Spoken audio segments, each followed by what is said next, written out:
Juin 1982. Sur les marches de la préfecture de Perpignan, des centaines de têtes de poupées en plastique roulent dans tous les sens. Les cris fusent, déchirants. Chaud, chaud, chômage! Les mêmes mains qui assemblaient ces poupées pour les enfants d'Europe les fracassent désormais contre la pierre. À la fin des années 1970, une poupée sur deux vendue en France portait l'étiquette Bella. 52% du marché national. Un empire catalan rayonnant de l'Algérie à la Roumanie, de l'Afrique du Sud à la Suède. La fierté de Perpignan. 3 ans suffiront pour tout détruire. En septembre 1984, les grilles de l'usine se ferment pour la dernière fois. Plus jamais une poupée française ne sortira de ses ateliers. Pourtant, les carnets de commandes étaient encore pleins. 1000 familles catalanes s'effondrent en silence. Et Barbie, l'américaine, s'installe sur les décombres. Comment une entreprise au sommet, produits adorés, commandes affluentes, savoir-faire unique, peut-elle s'écrouler aussi vite? Qui a vraiment tué Bella? L'ambition allemande, l'invasion asiatique, ou quelque chose de bien plus sombre? Et pourquoi, 40 ans plus tard, ce drame industriel demeure-t-il l'un des plus oubliés de France? Pour comprendre comment Bella s'est effondrée, il faut d'abord remonter aux origines. Au commencement, il n'y avait ni usine, ni machine, ni dynastie industrielle. Il y avait seulement un couple, un garage, et la France ruinée de l'après-guerre. 1946. La Seconde Guerre mondiale vient de s'achever. Les villes françaises pansent leurs plaies, les rationnements persistent, et les enfants, ceux qui ont survécu aux bombardements et aux privations, n'ont plus rien pour jouer. Les jouets allemands ont disparu des étals. Les jouets américains restent inaccessibles. Dans les foyers modestes, une poupée représente un luxe inimaginable.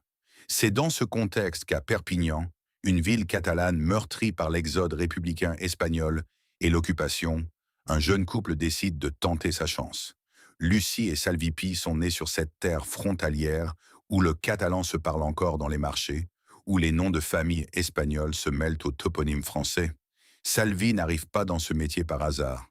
Son père Joseph dirigeait déjà une petite fabrique de poupées baptisée Capi. La passion du jouet coule dans ses veines. Le couple installe son atelier dans leur propre garage. L'espace est minuscule, l'équipement rudimentaire, le capital quasi inexistant. Une dizaine de personnes seulement composent l'équipe initiale. Souvent des voisins, des cousins, des connaissances du quartier. La répartition des tâches s'organise naturellement, presque instinctivement. Salvi sculpte les modèles à la main, façonnant les visages, les corps, les expressions. Lucie, elle, conçoit la garde-robe. Chaque robe, chaque petit chapeau, chaque paire de chaussures miniatures. Reste à trouver un nom.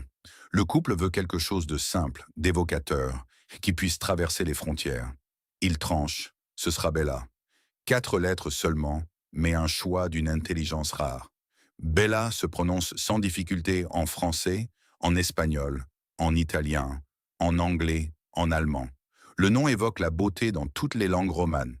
Et surtout, il sonne catalan. Il claque comme une revendication d'identité dans cette ville où les racines comptent autant que les ambitions. La matière première du début est dérisoire, du carton trempé, du papier humidifié, moulé, séché, peint à la main. Une technique presque artisanale, héritée du 19e siècle, qui contraste violemment avec ce que Bella deviendra plus tard. Chaque poupée demande des heures de travail.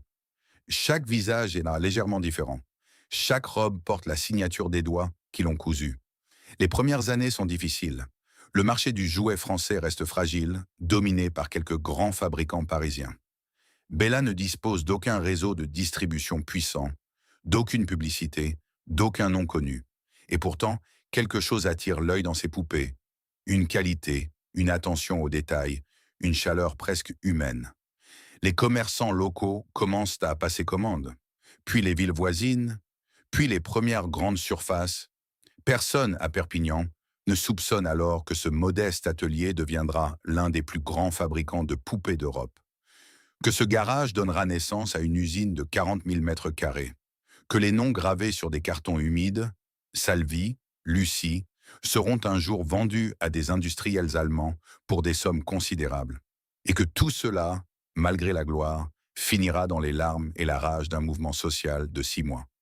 Mais en 1946, Lucie et Salvi ne pensent qu'à survivre, à nourrir leur famille, à fabriquer une poupée de plus, une robe de plus, un sourire de plus. Ils ignorent qu'ils viennent d'allumer la mèche d'une saga industrielle française qui marquera des générations entières, avant de sombrer dans l'oubli. L'aube d'un empire vient de se lever sur le sud de la France. Un empire fragile qui aura à peine 40 ans pour briller. L'année 1951 marque le premier basculement. Le garage est devenu trop étroit. Les commandes affluent, les délais s'allongent, et Salvipi prend la décision qui changera tout. Il inaugure une véritable usine, baptisée fièrement Poupée Bella. 1000 mètres carrés, des machines, des chaînes, des bureaux. Pour Perpignan, qui n'a alors que peu d'industrie d'envergure, l'événement fait sensation. Mais l'expansion physique n'est rien comparé à la révolution silencieuse qui s'amorce dans les laboratoires de Bella. Le carton trempé, charmant mais fragile, ne peut suivre la cadence. Dès le début des années 1950, les ingénieurs de l'entreprise se tournent vers un matériau encore peu connu du grand public. Le rhodoïde, un dérivé d'acétate de cellulose, plus solide, plus malléable, plus durable. Les poupées dégagnent en finesse, en réalisme, en longévité. Les brevets s'accumulent. Bella protège jalousement ses inventions, comprenant déjà que la propriété intellectuelle sera l'arme du futur. Puis vient la décennie qui transformera Bella en marque nationale. Les années 1960. La société française entre dans l'ère de la consommation, des grandes surfaces, de la télévision dans chaque foyer. Les enfants français, désormais choyés, exigent des jouets toujours plus sophistiqués. Et Bella répond avec une vague d'innovation qui marquera des générations entières. C'est l'époque de Tracy, la poupée à la chevelure magique. Il suffit d'appuyer sur son ventre pour faire pousser ses cheveux, puis tourner une clé dans son dos pour les rétracter. Un succès phénoménal. C'est l'époque de Cathy, la petite fille modèle qui figurera bientôt sur un timbre de la Poste française. Consécration ultime. C'est l'époque d'Helena, plus élégante, plus sage, qui séduit les grandes sœurs. Mais Bella ne s'arrête pas aux poupées de mode. L'entreprise invente, expérimente, ose, apparaît pas pouf, premier poupon à corps mou, doux comme un véritable nourrisson. Apparaît Microbe, le bébé qui fait pipi pour de vrai, émerveillement garanti pour toute petite fille jouant à la maman. Apparaissent des baigneurs sexués, des poupées à la peau noire, des poupées qui marchent, qui parlent, qui pleurent. Bella explore tout, ose tout. En 1965, le bilan donne le vertige. 600 personnes travaillent à l'usine de Perpignan. 150 couturières confectionnent les vêtements depuis leur cuisine, leur salon, leur balcon. Un système ingénieux qui anticipe d'un demi-siècle ce qu'on appellera plus tard le télétravail. La production dépasse 700 poupées par jour. 25% partent à l'étranger, dont 10% traversent l'Atlantique pour conquérir l'Amérique. Dans les rues de Perpignan, le nom Bella résonne comme une fierté locale. Les familles catalanes se transmettent les emplois de génération en génération. Une jeune mère catalane raconte coudre des robes miniatures sur sa machine Singer en surveillant son enfant qui joue dans la cuisine. Ses doigts piquent le tissu pendant que le café tiédit sur le feu. Tous les soirs, elle dépose les robes terminées dans un carton que le contremaître viendra chercher le lendemain matin. Elle n'est pas une ouvrière comme les autres. Elle est une Bella. Lucie et Salvipi, fondateurs visionnaires, observent cette success story avec émerveillement. Mais l'âge avance. La gestion d'un empire de cette taille épuise.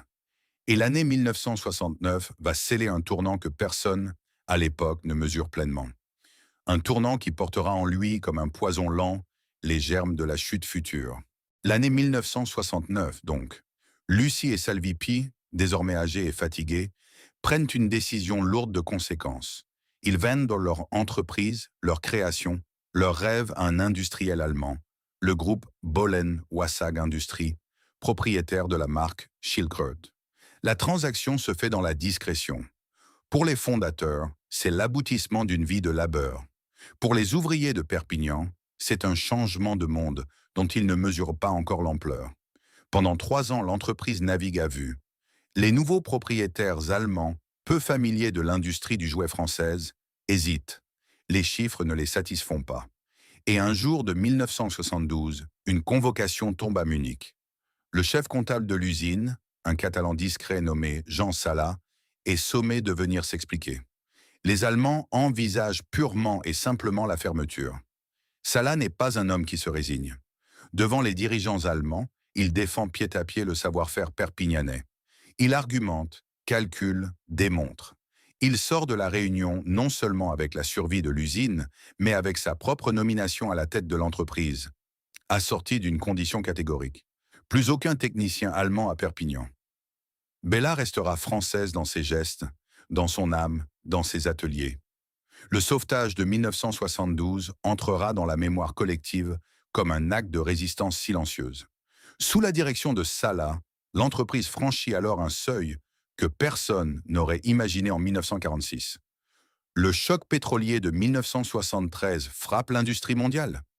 Bella encaisse, serre les dents, repart de plus belle. 35% de la production part désormais à l'exportation. Les commandes arrivent de partout en Europe. Allemagne, Royaume-Uni, Belgique, Italie, Suède, Suisse, Roumanie. Et même au-delà, Algérie, Afrique du Sud. Le drapeau Bella flotte sur 4 continents. L'usine, elle, ne cesse de grandir. Le bâtiment d'origine s'agrandit, mange les terrains voisins, s'étire sur le quartier du Vernet. En 1968, le site couvre 40 000 mètres carrés, l'équivalent de 5 stades de football.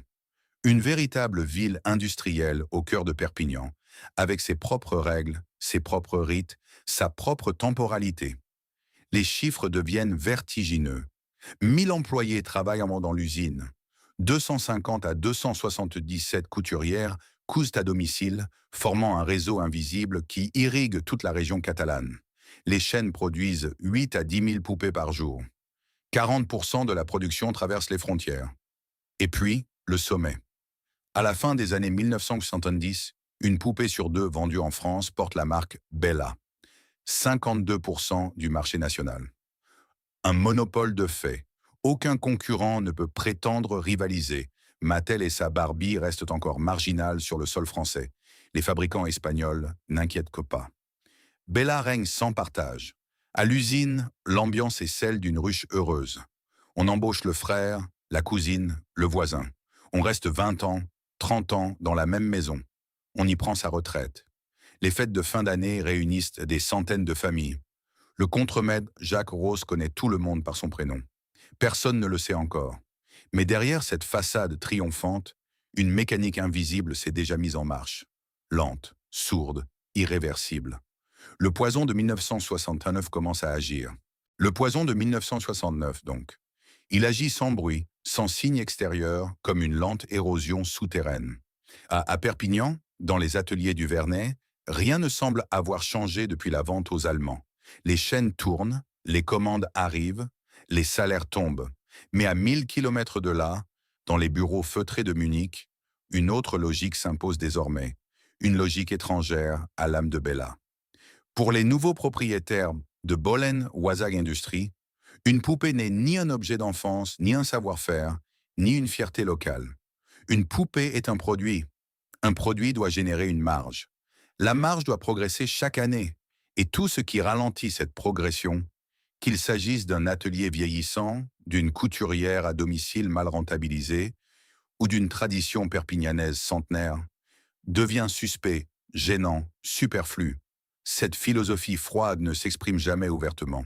Elle s'infiltre par petites touches, un tableau Excel ici, une note de service là, une réunion d'optimisation. Personne à Perpignan ne perçoit encore le danger. Jean Sala, lui, le sent. Le directeur catalan a bien arraché aux Allemands le retrait de leurs techniciens en 1972, mais il sait que la bataille n'est jamais définitivement gagnée. Chaque trimestre, les chiffres remontent à Munich. Chaque trimestre, les exigences durcissent en Inde.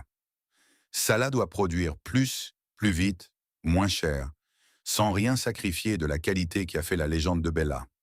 Un équilibre impossible à tenir indéfiniment. Puis, en octobre 1973, le ciel s'assombrit pour toute l'industrie occidentale. La guerre du Kippour éclate au Proche-Orient. Les pays arabes décrètent un embargo pétrolier. En quelques semaines, le baril de pétrole quadruple. et avec lui, le prix du plastique, matière première de toutes les poupées Bella depuis 20 ans. Les coûts explosent, les concurrents européens vacillent, certains licencient, d'autres ferment.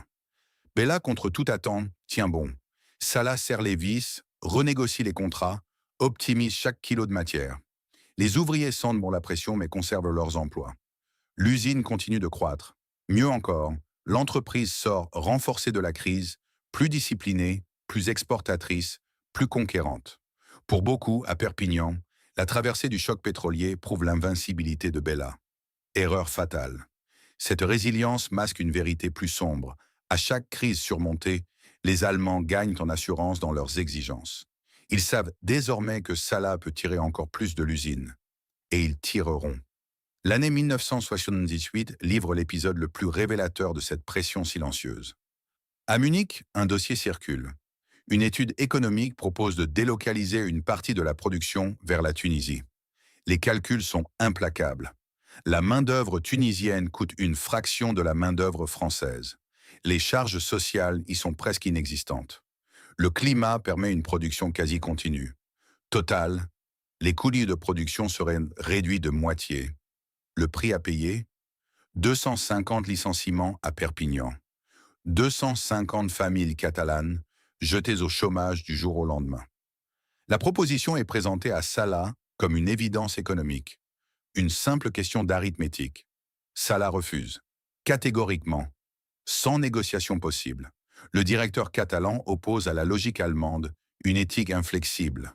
On ne sacrifie pas 250 hommes et femmes qui ont construit Bella pour quelques points de marge. Le nom de Salah ce jour-là est un acte d'honneur. C'est aussi, sans qu'il le sache encore, un acte tragique. Car en refusant la délocalisation tunisienne, il prive Bella du seul levier économique qui aurait pu lui permettre de résister à ce qui arrive. Pendant que Salah défend sa ligne morale, les laboratoires américains affûtent leurs armes de guerre. À Los Angeles, dans les bureaux de Mattel, une stratégie d'invasion européenne se met en place. Son nom de code, Barbie. Cette poupée n'a rien à voir avec Cathy ou Tracy. Barbie n'est pas un bébé qu'on materne. C'est une jeune femme moderne, glamour, indépendante, capitaliste. Elle conduit une décapotable rose. Elle a un fiancé blond. Elle change de métier, de garde-robe, de rêve à chaque sortie. Elle incarne l'Amérique triomphante. À Perpignan, dans les ateliers du Vernet, on continue de produire des poupons à corps mou, des bébés qui font pipi, des petites filles aux joues rondes. Le décalage devient terrifiant. Les filles françaises, biberonnées aux séries américaines diffusées sur les nouvelles chaînes de télévision, commencent à demander Barbie pour Noël. Pas Cathy, pas Tracy, Barbie. Une ouvrière de la chaîne d'assemblage racontera plus tard ce moment de bascule. Un soir de décembre, elle entre au prix unique du centre-ville pour acheter un cadeau à sa nièce. Elle aperçoit, en tête de gondole, une rangée entière de Barbie alignés comme des soldats roses. Plus loin, dans un coin discret du rayon, quelques Cathy attendent, sages, oubliées. La femme reste figée plusieurs minutes devant ce spectacle. Elle ne dit rien.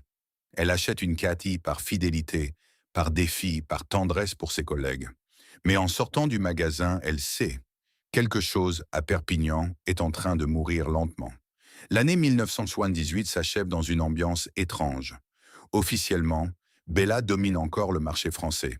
Officieusement, les premiers craquements traversent les murs de l'usine. Et personne, encore, n'ose les nommer. L'année 1979 frappe comme un second coup de marteau. Au Moyen-Orient, la révolution iranienne renverse le Shah.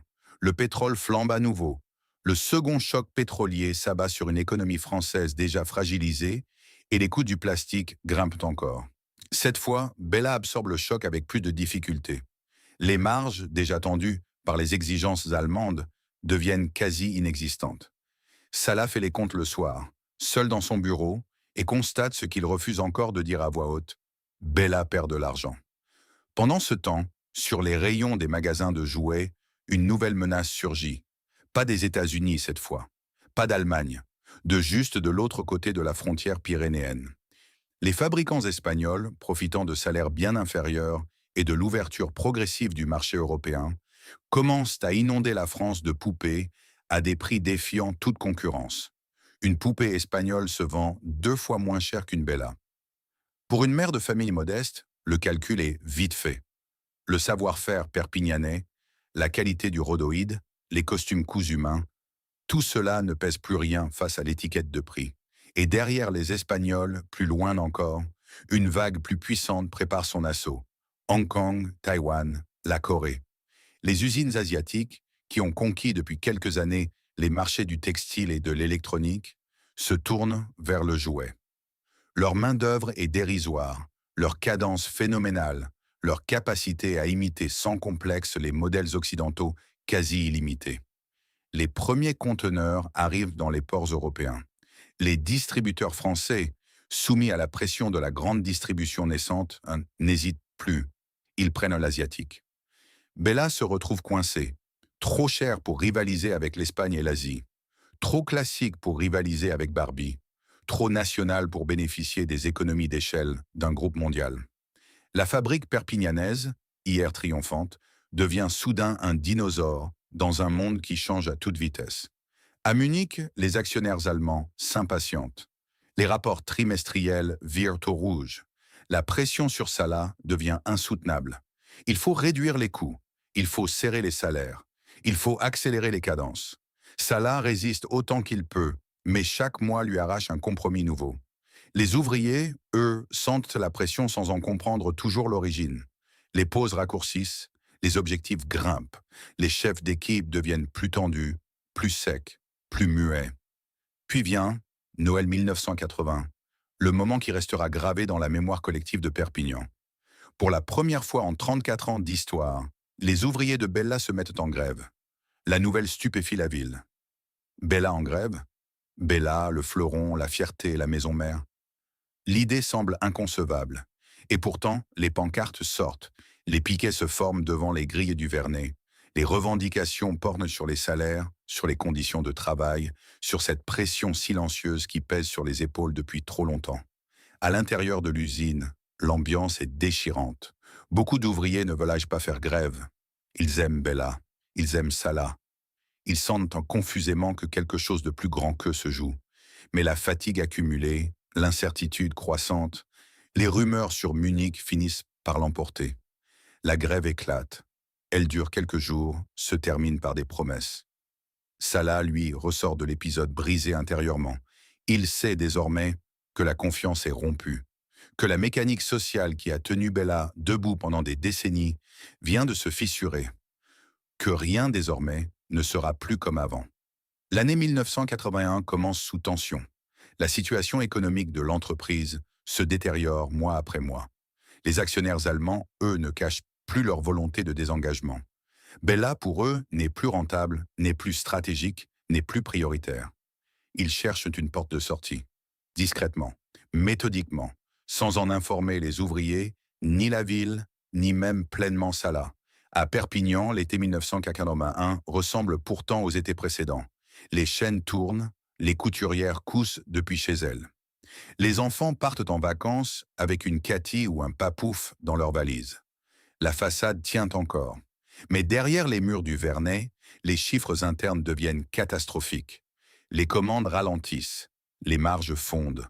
Les fournisseurs commencent à exiger des paiements anticipés. Salah multiplie les réunions de crise, dort peu, vieillit en accéléré. À l'automne, une seconde grève éclate. Cette fois, l'ambiance est plus sombre, plus rageuse.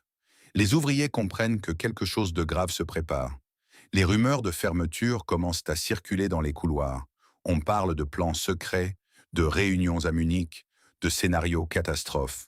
Les couturières à domicile reçoivent des commandes en pointillés, parfois plus rien pendant des semaines. La machine, lentement, se grippe. Et puis, un matin de décembre 1981, le téléphone sonne dans le bureau de Jean Salah. Au bout du fil, Munich. La conversation est courte, glaciale, définitive. Salah raccroche, reste assis sans bouger pendant de longues minutes. Devant lui, sur sa table, le calendrier indique une date qu'il n'oubliera jamais. Le 21 décembre approche. Dans quelques jours, il devra signer le document le plus douloureux de sa vie. Le 21 décembre 1981 tombe un lundi. À Perpignan, l'hiver catalan s'est installé sans bruit. Les platanes du Vernet ont perdu leur dernière de feuilles, et le vent froid descend des Pyrénées en sifflant le long des grilles de l'usine. Dans les ateliers, les chaînes tournent encore. Les ouvrières assemblent les dernières commandes de Noël, plaisantent timidement, échangent des nouvelles de leurs enfants. Personne ne sait que la journée qui commence sera la dernière journée d'une époque. Dans son bureau du premier étage, Jean Salat est arrivé bien avant l'aube. Devant lui, posé sur le sous-main de cuir, un dossier. Quelques pages dactylographiées que ses avocats ont préparées dans la nuit. Le titre, en haut de la première feuille, tient en 2 mots. Déclaration de cessation de paiement. Le jargon froid du droit commercial pour désigner ce que tout le monde appelle, brutalement, le dépôt de bilan.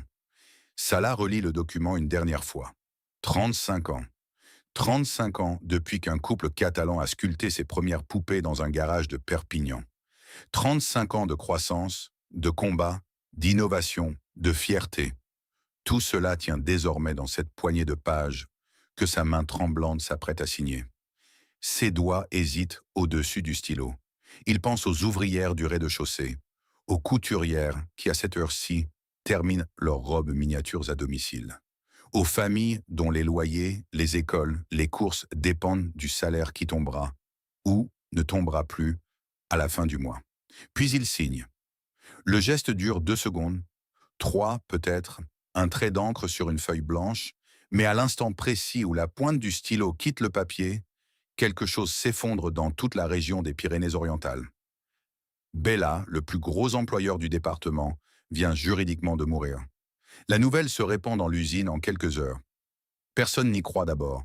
Des bruits, des rumeurs, des mensonges sans doute. Puis le contremaître Jacques Ross confirme. Puis les délégués syndicales reçoivent la convocation officielle. Puis les machines, les unes après les autres, s'arrêtent. Les ouvrières n'en restent debout devant leur poste, le visage figé, sans savoir si elles doivent partir, rester, pleurer, crier. Certaines s'asseyent par terre, d'autres sortent fumer dans la cour glaciale, en silence. Une femme murmure « C'est pas possible, c'est pas possible ». À l'extérieur de l'usine, la nouvelle traverse Perpignan comme une onde de choc. Les commerçants ferment leurs boutiques pour discuter sur les trottoirs. Les cafés se remplissent. Les téléphones sonnent dans toutes les familles. Car derrière le chiffre froid, 1000 emplois directs, 277 couturières à domicile menacées, il y a une vérité plus profonde encore. Bella n'est pas seulement le premier employeur du département des Pyrénées-Orientales. Bella, c'est presque chaque famille catalane qui a, quelque part dans son arbre généalogique, une tante, une cousine, une grand-mère, un oncle, un beau-frère qui y a travaillé. Bella, c'est le tissu social lui-même, et ce tissu vient d'être déchiré d'un seul coup. Le soir du 21 décembre, Jean Salat rentre chez lui à pied. Ses collaborateurs lui ont proposé une voiture, mais il a refusé. Il marche dans les rues de Perpignan, croise des visages qu'il connaît, baisse les yeux, salue à peine. Il n'a pas pleuré dans son bureau. Il ne pleurera pas davantage cette nuit. Mais en lui, quelque chose s'est cassé qui ne se réparera plus jamais. L'homme qui avait sauvé Bella en 1972 face aux Allemands de Munich, l'homme qui avait refusé la délocalisation tunisienne en 1978, vient d'apposer sa signature sur l'acte de mort administratif de l'entreprise. Une question, désormais, hante chaque famille catalane. Une seule. Y aura-t-il un repreneur? Quelqu'un, quelque part en France, voudra-t-il sauver ce qui peut encore l'être? Les outils, les machines, les savoir-faire, les emplois? Ou bien Bella s'éteindra-t-elle dans le silence, comme tant d'autres usines françaises sacrifiées à l'autel de la rentabilité? À Perpignan, la nuit du 21 décembre 1981 sera longue. Et le combat, lui, n'a pas encore commencé. Le combat commence dès les premiers jours de janvier 1982. Et il ne ressemble à rien de ce que Perpignan a connu jusque-là. Au matin du 4 janvier, les ouvriers de Bella se rassemblent devant les grilles du Vernet. Ils sont des centaines, ouvrières des chaînes en blouse bleue, couturières venues de leur pavillon de banlieue, contremaîtres, magasiniers, secrétaires, tous ensemble pour la première fois. Le mot d'ordre est simple, brutal, sans ambiguïté. Personne ne sera laissé sur le carreau. Pas un seul des 1000 emplois ne doit être sacrifié. Pas une seule des 277 couturières à domicile ne doit perdre son revenu. Le tribunal de commerce a accordé un sursis. Le sursis devient un champ de bataille. Les premières manifestations descendent vers le centre-ville. Les ouvrières marchent en rang serré le long des boulevards bordés de platanes. Elles portent des pancartes peintes à la main. Elles chantent. Elles crient. Et bientôt, devant la préfecture, le slogan qui marquera les archives résonne. Chaud, chaud, chômage, ras-le-bol, les patrons veulent se liquider, de l'argent aux ouvriers. Puis vient le geste. Le geste qui glacera la France entière lorsqu'il passera sur les écrans de télévision. Des ouvrières sortent de carton des centaines de têtes de poupées en plastique, des Cathy, des Tracy, des bébés inachevés, et les déversent par poignées sur les marches de la préfecture. Les têtes roulent, rebondissent, s'éparpillent sur la pierre. Symbole insoutenable, ces visages d'enfance que les ouvrières ont assemblés pendant des années deviennent, ce jour-là, les projectiles de leur désespoir. Le même rituel se répétera devant le palais consulaire, siège de la chambre de commerce. Des têtes de poupées dans les escaliers, encore. Des têtes de poupées sous les pieds des notables. L'État réagit, les CRS sont dépêchés à Perpignan. Les premiers affrontements éclatent. Les matraques s'abattent. Les crosses de fusil frappent les épaules. Une jeune ouvrière, une chaussette à hauteur de cheville, un foulard rouge serré dans sa main droite, s'élance contre un cordon de policiers en serrant contre elle une tête de poupée comme un dernier talisman. Elle est repoussée violemment. Elle revient. Elle est repoussée encore. À la fin, elle reste assise sur le bitume, le visage en sang, la tête de poupée toujours intacte dans son poing. Cette image deviendra, sans qu'elle le sache, l'icône silencieuse de tout le mouvement Bella. Le combat ne se limite pas à la rue. À l'usine, les ouvriers décident d'occuper les locaux. Jour et nuit, par roulement, ils s'installent dans les ateliers vidés. Les chaînes sont silencieuses, mais les hommes et les femmes, eux, ne quittent plus les lieux. Des matelas apparaissent dans les bureaux. Des thermos circulent. On joue aux cartes, on parle, on pleure, on dort par terre. Les murs du Vernet, qui résonnaient hier du bruit des presses, résonnent désormais des éclats de voix d'une communauté qui refuse de mourir. Plus audacieuse encore, les ouvriers occupent le centre des impôts de Perpignan. Le geste est calculé. En s'attaquant à un symbole de l'État, ils forcent Paris à les regarder. Et Paris finit par regarder. Jacques Delors, ministre de l'économie et des finances du gouvernement Mauroy, suit personnellement le dossier. Il appelle les banques. Il négocie. Il arrache des crédits relais pour permettre le paiement des salaires, mois après mois, semaine après semaine. Sans Delors, l'usine se serait arrêtée dès février. Avec Delors, elle tient encore, fragile, vacillante, mais debout. Une formule de compromis émerge bientôt. Le travail fractionné. Chaque ouvrier reprend l'usine 4 heures par jour, par roulement. Pour le reste du temps, il touche un demi-chômage indemnisé. Le système est bancal, épuisant moralement, mais il maintient un minimum de production et de revenus. Les couturières à domicile, elles, reçoivent à nouveau quelques commandes. Une apparence de normalité revient, fragile comme du verre. Pendant ce temps, dans les ateliers, une dernière idée folle germe. Bella prépare le Salon du jouet de Paris qui se tiendra en juin 1982. L'enjeu, prouver au marché que l'entreprise est encore vivante, encore créative, encore capable de séduire. Les designers travaillent dans l'urgence et ils sortent de leur chapeau une trouvaille marketing, une poupée, footballeur de l'équipe de France, en hommage à la sélection qui s'apprête à disputer la Coupe du Monde en Espagne. Une délégation Bella monte même à Font-Romeu, dans les Pyrénées catalanes, où l'équipe de France effectue son stage de préparation pour faire bénir symboliquement la poupée par les joueurs. Geste désespéré, geste superbe, geste de gens qui refusent que le rideau tombe. Mais derrière les caméras et les sourires, la réalité financière reste implacable. Chaque mois qui passe creuse un peu plus le trou. Chaque négociation arrachée ne fait que retarder l'échéance. Les actionnaires allemands, à Munich, ont lâché l'affaire et attendent simplement qu'un repreneur français sorte du bois. D'autres possibles repreneurs sont approchés. Un projet de coopérative ouvrière autogérée est même évoqué, où les ouvriers eux-mêmes deviendraient propriétaires de leur outil de travail. L'idée enthousiasme un instant, puis elle s'effondre, faute de capitaux, faute de soutien politique, faute de temps. Au début du mois de juin 1982, une seule entreprise française reste sur les rangs. Une seule. Berchet, fabricant de jouets installé dans la Drôme, concurrent direct de Bella depuis des années. Le repreneur potentiel pose ses conditions, sèchement, presque brutalement. Pas de coopérative, pas de maintien intégral des emplois, pas d'engagement sur les couturières à domicile. Lorsque les chiffres finaux tombent, le silence s'abat sur l'Assemblée des délégués. Sur 1000 emplois, Berchet n'en gardera qu'à peine 300.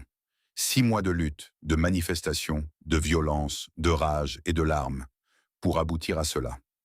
À Perpignan, le 30 juin 1982, certains ouvriers comprennent qu'ils viennent de sauver l'usine. D'autres comprennent qu'ils viennent surtout de la perdre.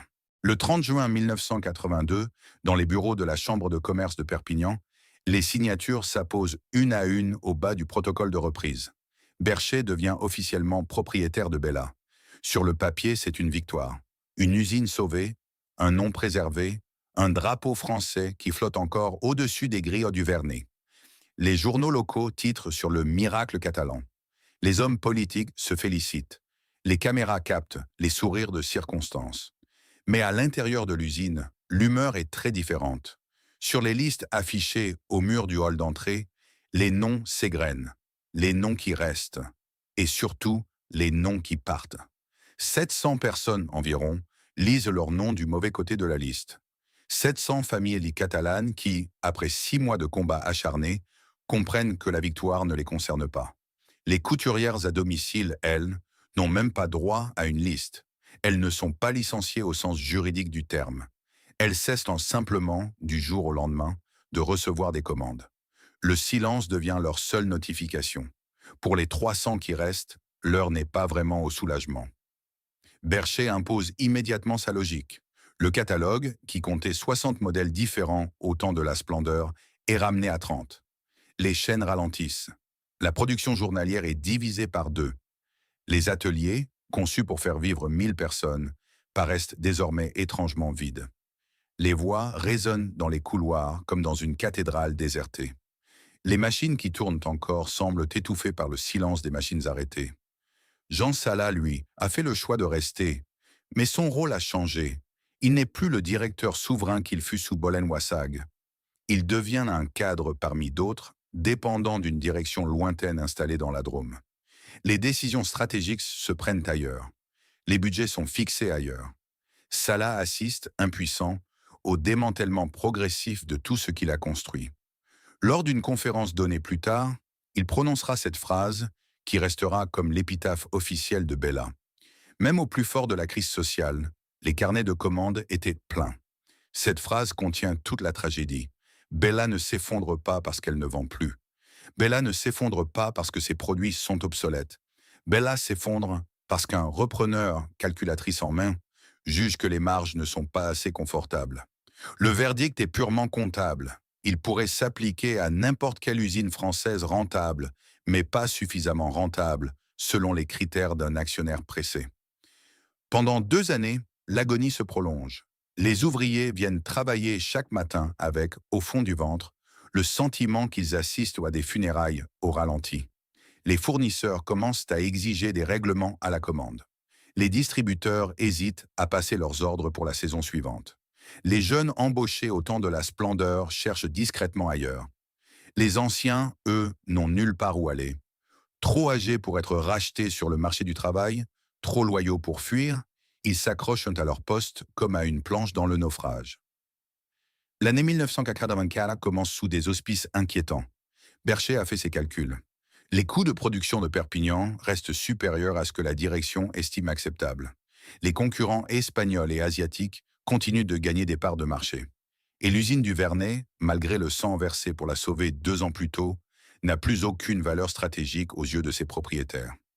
Au printemps 1984, le dernier catalogue Bella sort des presses. Sa couverture, sobre, presque sage, montre quelques modèles de la collection. Personne, à l'époque, ne le sait avec certitude, mais quelques mois plus tard, ce catalogue deviendra un objet de collection. Le tout dernier, l'adieu, un livret de quelques pages dans lequel l'histoire d'une entreprise française de 38 ans s'achève sans tambour ni trompette. Sans communiqué de presse, sans manifestation, sans même un avis officiel à destination des anciennes couturières à domicile qui apprendront la nouvelle par la rumeur. À Perpignan, l'été 1984 sera lourd. Les rideaux des ateliers tirés, les conversations basses dans les cafés du Vernet. Et dans les bureaux de Bercher, en Drôme, une décision déjà prise que personne, à l'usine, n'a encore osé annoncer publiquement. Le rideau, cette fois, est sur le point de tomber pour de bon. Le rideau, donc, va tomber. Le jour exact où l'usine Bella s'éteindra n'est pas resté dans les archives officielles avec la précision d'une bataille ou d'un traité. Mais ceux qui l'ont vécu n'ont jamais oublié l'atmosphère étrange de cette dernière matinée de septembre 1984. Il fait encore chaud à Perpignan en cette fin d'été catalan. Le soleil descend des Alberts en début de matinée, dorant les façades du quartier du Vernet. Les marronniers, le long du boulevard, projettent leurs ombres tremblantes sur le bitume. À 6h30, comme chaque matin depuis 33 ans, les premières silhouettes apparaissent aux abords de l'usine. Casquettes vissées, sacs en bandoulière, pas lents. Personne ne parle vraiment. Devant les grilles, certains s'arrêtent un instant. Une femme, la cinquantaine, ajuste son foulard et regarde longuement la grande lettre rouge. Le B de Bella, peint au-dessus du portail principal. 30 ans qu'elle passe sous cette lettre chaque matin. 30 ans qu'elle la voit sans la regarder. Aujourd'hui, elle la regarde, elle entre. Dans les vestiaires, les casiers métalliques s'ouvrent et se referment avec leur claquement familier. Les blouses bleues sortent une par une, glissent sur les épaules. Les conversations sont rares, étouffées. Quelqu'un demande des nouvelles d'un enfant malade. Quelqu'un répond à voix basse. Une jeune ouvrière, embauchée seulement 2 ans plus tôt, demande à sa voisine si la rumeur est vraie. La voisine, plus âgée, hoche la tête sans répondre. La rumeur, depuis des semaines, n'est plus une rumeur. Elle est une certitude que personne n'ose nommer. À 7h, les chaînes démarrent. Une dernière fois. Le grondement caractéristique des presses à injection plastique remplit l'atelier principal. Un bruit que les ouvrières connaissent comme par cœur, qu'elles entendent même dans leur sommeil, et qui, ce matin, prend une résonance différente, plus profonde, plus solennelle, comme un cœur qu'on saurait condamner et qui bat encore. Les gestes s'enchaînent comme dans une chorégraphie millimétrée. Le moule s'ouvre, la tête de poupée encore chaude tombe sur le tapis. Une main la saisit, l'inspecte, la pose dans le bac suivant. Plus loin, des mains plus fines fixent que les yeux. Plus loin encore, on implante les cheveux à la machine, mèche par mèche, comme on l'a toujours fait. Au bout de la chaîne, une dernière paire de mains habille le corps de plastique d'une petite robe à fleurs, cousue, Dieu sait où, par Dieu sait quelle femme, dans une cuisine de banlieue de Perpignan ou de Toulouse. Une dernière belle année, puis une autre, puis encore une. Personne ne sait laquelle sera la toute dernière. Vers 10h, le bruit court dans les ateliers. La direction a convoqué les délégués du personnel. Réunion à 11h, salle du conseil. Les ouvrières se regardent. Elles savent. Sans qu'un mot soit prononcé, les rythmes ralentissent un peu. Les cigarettes sortent plus tôt que d'habitude dans la cour intérieure. Les regards se font plus lourds, plus longs. À 11h, les délégués entrent dans la salle de réunion. 15 minutes. C'est le temps qu'il faudra à la direction pour annoncer ce que tout le monde pressent depuis des mois. La fermeture définitive du site, la cessation totale de la production, le licenciement de l'intégralité du personnel restant, pas de phase de transition, pas de plan social ambitieux, pas de miracle de dernière minute. Bercher ferme, point final. Les délégués sortent de la réunion sans un mot. Leur visage suffit. La nouvelle se répand dans les ateliers en moins de 5 minutes, comme un feu de paille dans un champ doux. Une déléguée syndicale, une femme d'une quarantaine d'années connue pour son sang-froid, s'effondre en sanglots devant son atelier. C'est la première à craquer. D'autres suivent. Une ouvrière éteint sa machine, s'assoit sur son tabouret et reste prostrée, les mains posées à plat sur le tapis du convoyeur. Les chaînes ne s'arrêtent pas immédiatement. Curieusement, presque par réflexe, certaines ouvrières continuent leur geste encore quelques minutes, comme si suspendre la cadence revenait à reconnaître officiellement la mort de l'entreprise, comme si le silence des machines était plus insupportable que la nouvelle elle-même. Puis, l'une après l'autre, les presses se taisent. Ce silence, ceux qui l'ont vécu en parlent encore aujourd'hui comme d'un événement physique. Un silence qui n'est pas une absence de bruit, mais une présence. Un poids qui s'abat sur les épaules. Une masse invisible qui remplit les 40 000 mètres carrés de l'usine et les fait paraître soudain immenses, vides, désertés. Pour la première fois depuis le matin de 1951, aucune machine ne tourne dans l'atelier principal. Aucune voix ne crie d'un bout de la chaîne à l'autre. Aucun chariot élévateur ne klaxonne dans les allées. On entend pour la première fois des sons que personne n'avait jamais remarqués. Le bourdonnement lointain des néons, le tic-tac des horloges murales, le frottement d'une chaise qu'on déplace, le souffle des respirations. Dans la cour, les ouvrières sortent par groupes de 3 ou 4. Certaines pleurent, d'autres rient nerveusement, d'autres ne disent rien et fument cigarette sur cigarette, le dos appuyé contre les murs encore tièdes du soleil de septembre. Une mère et sa fille, qui travaillaient toutes les deux à l'atelier de couture, se prennent par la taille et restent immobiles, regardant les chaînes vides à travers les baies vitrées. L'après-midi se déroule dans une lenteur irréelle. Il faut signer des papiers, récupérer ses effets personnels, vider son casier. Les femmes plient leurs blouses bleues une dernière fois. Certaines les emportent, d'autres les laissent plier sur le banc. Beaucoup hésitent un long moment devant leur poste de travail, comme si elles cherchaient à graver dans leur mémoire la disposition exacte des outils, la couleur du tapis, l'odeur du plastique chaud. Les contremaîtres font le tour de l'usine pour vérifier que tout est en ordre. Jacques Ross, qui connaît chaque ouvrier par son prénom et chaque machine par son numéro, fait sa ronde sans rien dire. Il salue à peine. Il marche lentement, regarde chaque atelier qu'il croise comme on regarde un visage aimé pour la dernière fois. Il sait, lui, ce que la plupart ignorent encore. Ces machines ne tourneront plus jamais. Ces ateliers ne se rempliront plus jamais. La culture industrielle qui s'est construite ici depuis l'après-guerre vient de mourir aujourd'hui, dans l'indifférence des journaux nationaux qui titrent sur toute autre chose. Vers 17 heures, les derniers ouvriers quittent l'usine.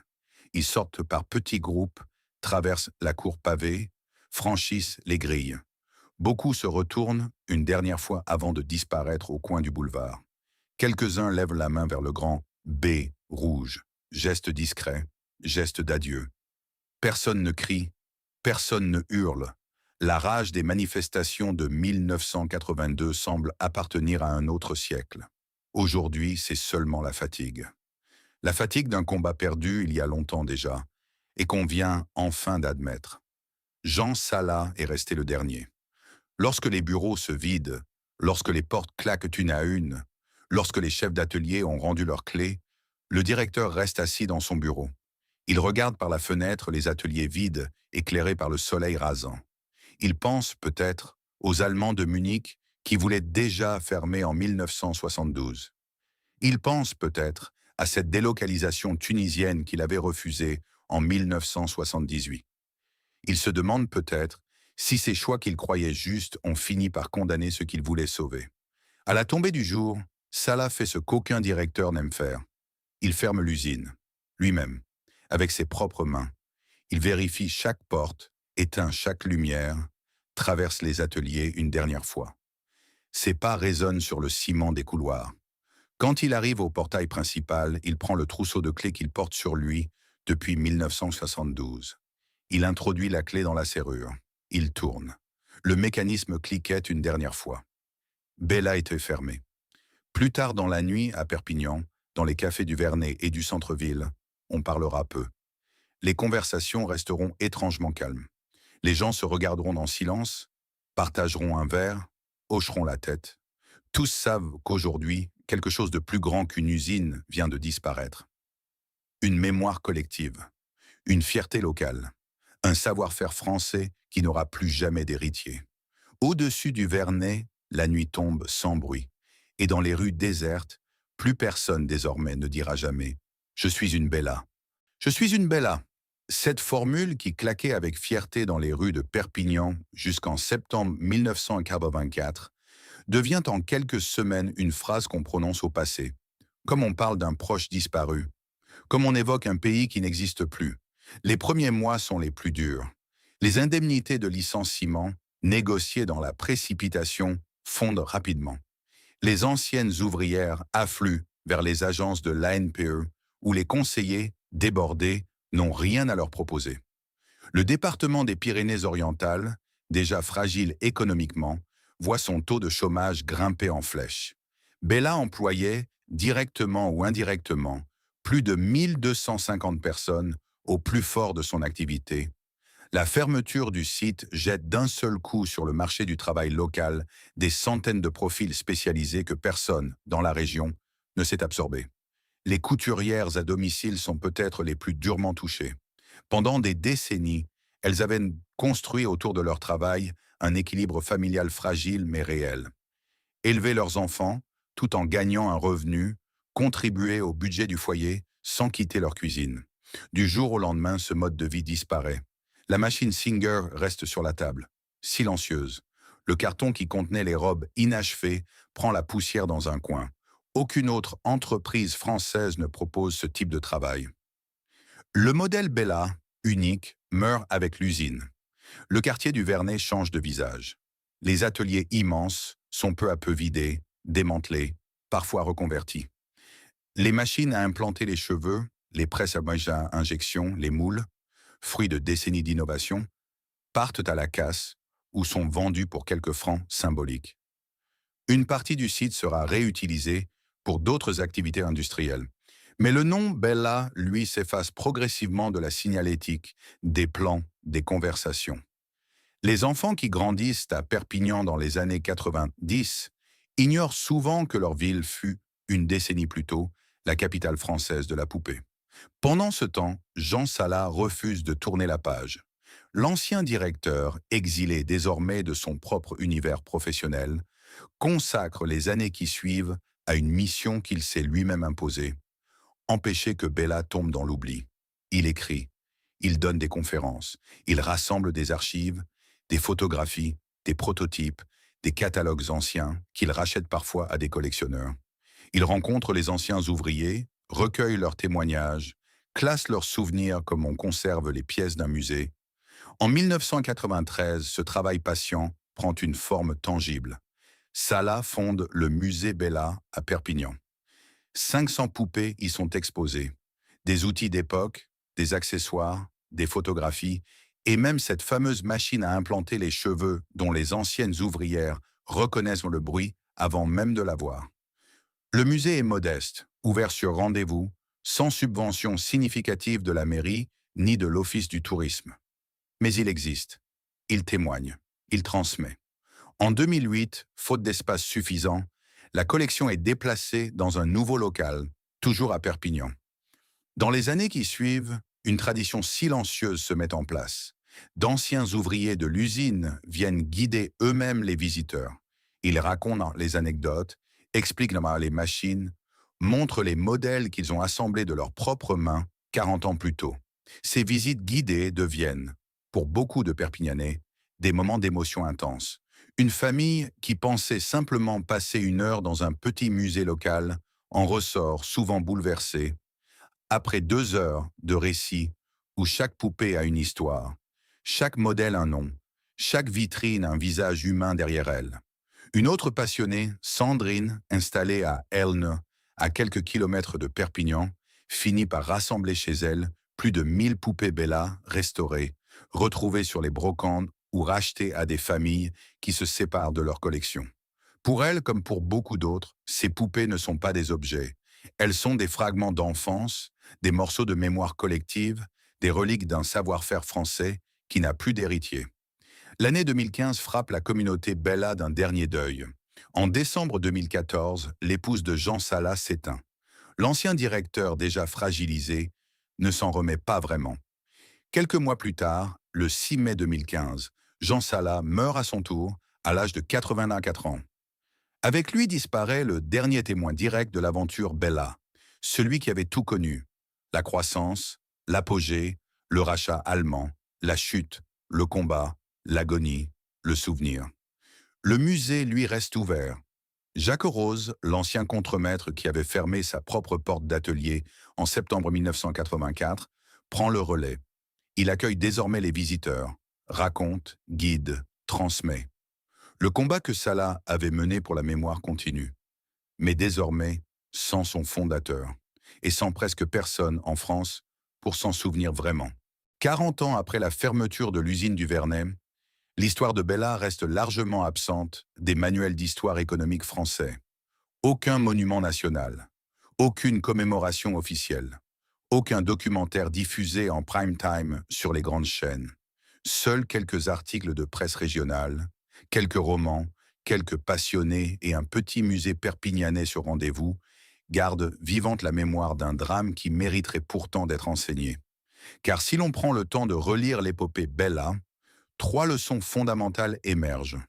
3 leçons qui dépassent largement le cas perpignanais et résonnent étrangement avec l'actualité industrielle française d'aujourd'hui. La première leçon concerne le destin des entreprises familiales lorsqu'elles passent aux mains d'investisseurs étrangers. En 1969, Lucie et Salvipi pensaient assurer la pérennité de leur création en la confiant à un grand groupe industriel allemand. Le raisonnement semblait imparable. Un actionnaire puissant garantirait les ressources nécessaires à la croissance. Mais Bella n'était pas, pour Bolen-Wassag, une œuvre. C'était une ligne de bilan. Et lorsqu'une ligne de bilan déçoit, on la coupe, sans état d'âme, sans considération pour les hommes et les femmes qu'elle nourrit, sans égard pour le savoir-faire qu'elle représente. Cette logique, qui paraissait exotique en 1969, est devenue la norme du capitalisme contemporain. Combien d'entreprises françaises, depuis, ont vécu exactement ce que Bella a vécu? Combien de fleurons régionaux, vendus à des fonds étrangers, ont fini démantelés une décennie plus tard? La deuxième leçon concerne la vitesse à laquelle la mondialisation peut tuer un savoir-faire centenaire. Au moment de sa chute, Bella n'avait fait aucune faute majeure. Ses produits restaient appréciés. Ses ouvriers restaient compétents. Ses brevets restaient innovants. Ses commandes, on l'a vu, restaient pleines jusqu'au bout. Et pourtant, l'entreprise s'est effondrée, parce que des poupées espagnoles à moitié prix, puis des poupées asiatiques à un quart du prix, sont arrivées sur le marché français sans que personne, ni à Paris, ni à Bruxelles, ne juge utile de protéger un secteur industriel, pourtant créateur d'emplois et porteur d'identité culturelle. Bella est morte non pas parce qu'elle était mauvaise, mais parce qu'elle était française dans un monde qui ne l'était plus. Cette leçon, en 2026, paraît plus actuelle que jamais. Combien de filières françaises traversent aujourd'hui exactement la même tempête que Bella en 1980? La troisième leçon est peut-être la plus douloureuse. Elle tient dans cette phrase de Jean Salah, prononcée des années après la fermeture, et qui résume toute la tragédie. Même au plus fort de la crise sociale, les carnets de commandes étaient pleins. Bella n'est pas morte parce que son produit ne se vendait plus. Bella est morte parce que la rentabilité de son produit ne suffisait pas à satisfaire les exigences d'un repreneur calculateur. Entre une usine viable mais peu rentable et une fermeture jugée plus profitable, le verdict comptable a tranché en faveur de la fermeture. Cette logique, où l'être humain pèse moins lourd qu'un point de marge, n'est pas une fatalité économique. C'est un choix de civilisation. Bella en aura été l'une des premières grandes victimes françaises. Elle ne sera, hélas, pas la dernière. L'héritage de Bella aujourd'hui n'est donc pas seulement industriel. Il est moral, culturel, presque politique. Le musée Bella, modeste, ouvert uniquement sur rendez-vous, reste l'un des rares lieux où ces leçons peuvent encore se transmettre. Jacques Ross y reçoit chaque visiteur avec la patience d'un homme qui sait que chaque visite arrachée à l'oubli est une victoire. Les anciens collectionneurs, comme Sandrine à Elne, conservent à domicile ce que la grande histoire n'a pas su sauver. La romancière Hélène Legray a consacré son 18e roman à la saga des poupées Bella, transformant en littérature ce que l'économie a effacé. En 2023, à l'occasion de la Saint-Jordi, la mairie de Perpignan a célébré les 30 ans du musée, modeste hommage à une histoire qui mériterait bien plus. Sur le marché des collectionneurs, les anciennes poupées Bella connaissent une seconde vie. Cathy, Tracy, Elena, Papouf, leurs noms reviennent dans les ventes aux enchères, dans les brocantes, sur les sites de collection. Une Cathy restaurée se vend parfois plusieurs centaines d'euros. Une Tracy en bon état, davantage encore. Comme si le marché qui avait condamné Bella en 1944 par la loi du moindre coût lui rendait 40 ans plus tard par la loi de la rareté, une dignité posthume. Reste une question, une seule, et elle demeure depuis 40 ans sans réponse définitive. La France, pays qui inventa Bella, qui aima Bella, qui pleura Bella, sera-t-elle capable demain de protéger la prochaine? Ou bien, dans quelques décennies, faudra-t-il encore visiter un autre petit musée, sur rendez-vous, pour comprendre comment un autre fleuron industriel a été abandonné en silence? À Perpignan, dans une vitrine du musée Bella, une poupée Cathy sourit toujours. 40 ans après la fermeture, elle attend encore une réponse.